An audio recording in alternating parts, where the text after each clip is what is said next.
Hey everyone. So I wrote an ebook called Beyond Condolences, a guide to supporting the bereaved. I wrote this after my brother had passed away last year.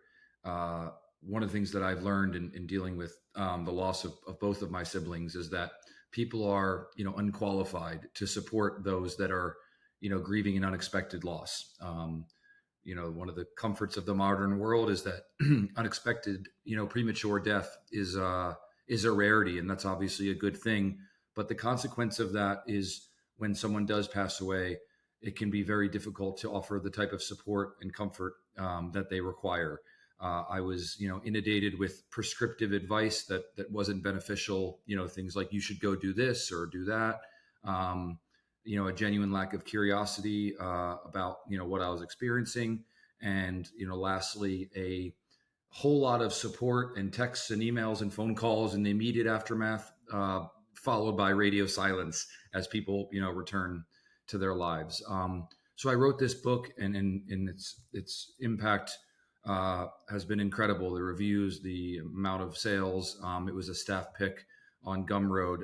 So what I wanted to do today was kind of share the question bank that's in the book, because I think had people asked me these questions during the aftermath of either of my siblings passing away, it would have been awesome just to have this level of support. So I'm going to go through and just kind of share each one.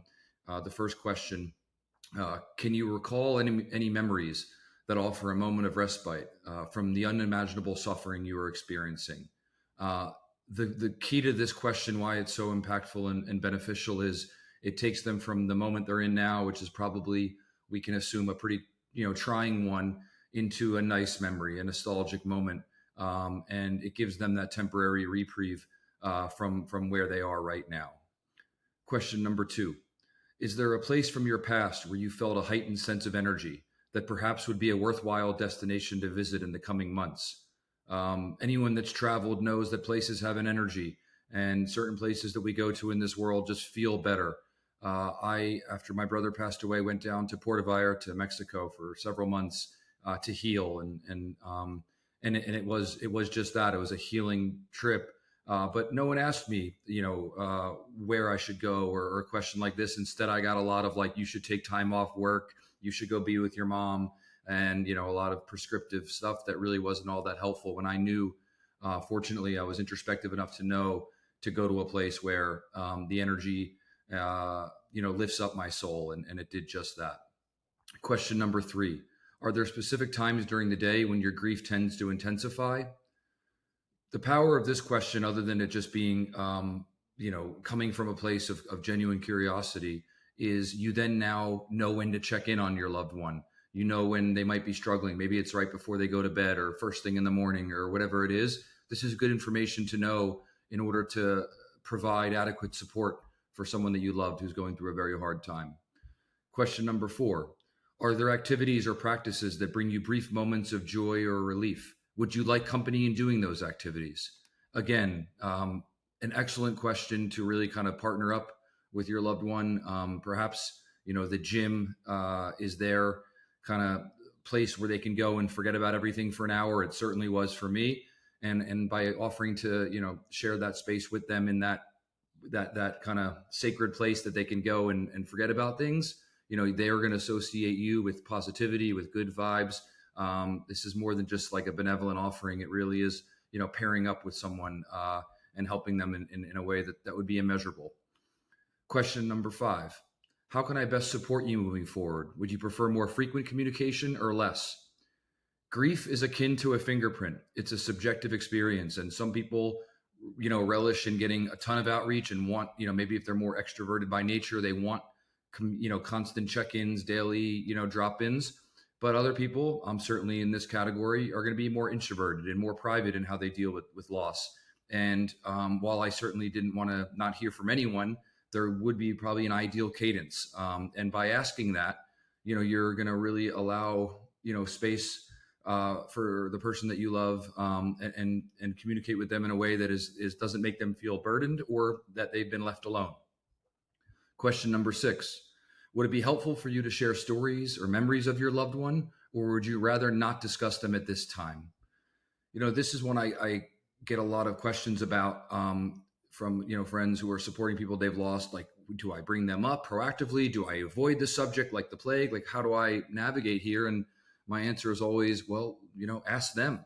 They'll let you know when they're ready to discuss them. They might want to discuss them a little bit, or not at all, and they have the agency to share that, provided that you ask the question.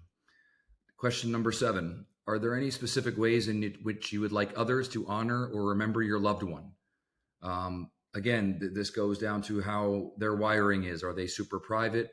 Would they just, regardless of their own constitution, would they know that, hey, their loved one that passed away would like to be remembered in certain ways? Again, the only way to know these things is to ask. Question number 8. Do you have a support network in place, or are there specific people you would like to be connected with during this time? Grieving alone in perpetuity is not a good idea, even for the most autonomous of people. And so, inquiring about what type of network they have in place is always a good idea, whether it's professional help, a community, an app they download on their phone, whatever the case is. I think it's a good question to ask, to probe, what they're going to require in the coming months, and how you fit into that process. Question number 9. How would you like people to approach the topic of your loss? Openly, carefully, or not at all, unless you bring it up? This is a great question. Many of us have to return to work at some point after a loss, and the range of behavior from people that don't want to make eye contact with you in the hallway to people that want to pull up a chair next to you and share every story they've had of their own struggles and loss. It really does, run the gambit. It's quite the spectrum of behavior that we'll interact with. And unfortunately, none of those or all of those might be beneficial or actually have an adverse impact. So the only way to know is to ask, like, how do you want us to discuss this? Allow them to kind of own that. And then you can just adhere to whatever the parameters that they articulate, going forward. And lastly, is there a specific type of support or gesture that has been particularly comforting or meaningful to you during this time? This allows you to double down on things that are working, that are helpful for your loved one, and kind of divorce yourself from maybe things that would help you that you instinctively embarked on that aren't great for the person that you love. So if you're interested in the ebook, I'll link it in the description. It's been the feedback I've gotten. I've had spiritual teachers and grief coaches reach out to me directly saying they're using this book in all of their classes. Another grief group in, I believe it was New Jersey, reached out to me saying that somehow they got my book and they're using that in their sessions as well, which is incredibly humbling. There are 8 million books out there about how to grieve. I didn't see any about how to support someone that is grieving. And unfortunately, loss in this life is inevitable. We will all face it at some point or another.